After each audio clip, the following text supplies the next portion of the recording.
Hi guys, heto nga pala yung experience ko na paulit-ulit kong binabalikan sa Wilson Trail noong nakaraang day off. So guys, as usual, mag-isa na naman akong nag-wander. And of course, easy hike lang yung nilakad ko dito. So, sementado lang at hindi ako masyadong umakyat sa taas.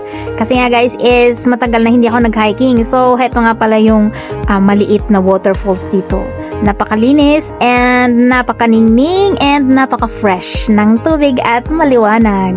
Ilang beses na nga rin akong umakyat dito guys, pero iniba ko yung route. Dito lang ako sa baba and of course nakakita ko ng maliit na waterfalls dito at napahinto ako. Hey guys, so dito ako ito yung sa trail. Merong konting stream dito. Napahinto muna ako and yan. Let's go! So, napatuloy na naman ako sa paglalakad. Siya nga pala guys, yung mga kapwa kong domestic helper dito. Pwede yun yung puntahan dito kahit mag-isa lang kayo. Kung natatakot naman kayo is pwede kayong magsama ng kaibigan. Dito nga pala guys is naupo muna ako saglit dito. Dito ay natatanaw yung magandang view ng Hong Kong dito sa Repulse Bay. So, heto guys yung malapit na view at makikita dito is ang view ng Ocean Park. Ayan. So, ito yung view dito. Napakaganda guys. Napaka-green and perfect weather sa pagpunta ko dito. Hindi pa siya umulan dito sa punta na to. Hello! Ayan. So, mga nag-hiking din dito. Kasama. And of course, nagutom ako. Di talaga nag-breakfast, kaya kakain muna ako. Kain tayo guys. I-reveal ko yung baon ko. Ano nga ba yung laman ng aking binabaon kapag ako'y nag-hiking? Siyempre, meron akong tubig, importante, para hindi ma-dehydrate. Pasilip ko na lang yung bag ko sa inyo. Woo! Nakang sombrero, para hindi ako masunog. Kape! Yeah! Meron pa akong kape. And, nagdala ko ng payong in case na uulan. And ang baon ko is 555 sardines. Woo! Siyempre, puro pagkain ang laman. Wow! At, ano pa? Kanin. Woo! Mag-hiking ba ako? Mag-picnic. At, juice. And siyempre, nagdala din ako ng, andito sa bag ko is charger and battery.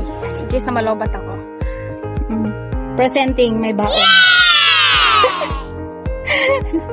Yan lang naman ang binabaon ko.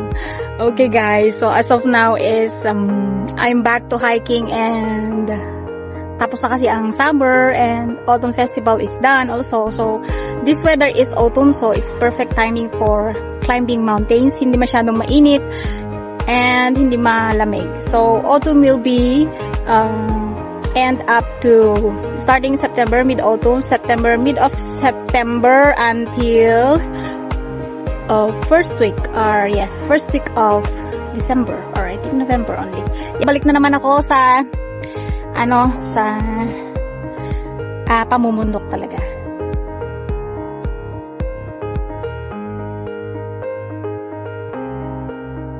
Isa nga pala guys, as you can see, wala akong kasama. So usually alone po ako nung maakyat, and for the convenient na akin ang oras, nasanay na rin ako mag-isa. And yun, maganda po minsan itry nyo pong maging confident sa inyo. Kung may gusto kayong puntahan, mag-hiking, don't be afraid. Try your best and try your confidence para marating nyo yung gusto nyo. And syempre, maging strong kayo. So yun lang. Okay, tara, let's again.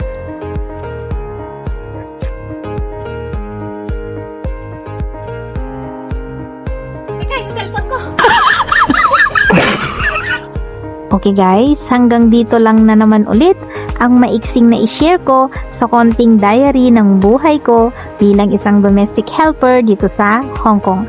At ang aking pong napasyalan na hiking spot dito sa Hong Kong ay tinawag itong Wilson Trail. Madali lamang po itong sundan. Kung may mga katunungan po kayo kung paano pumunta rito, mag-comment lamang po kayo sa comment section sa ibaba. Huwag na rin kalimutang i-like at i-share ang video na ito. At syempre, mag-subscribe po kayo para updated kayo palagi sa mga susunod ko pong uploads. Ako po ulit ang iyong kaibigan, si Mami Love, Domestic Helper, Hong Kong. Bye! Salamat po!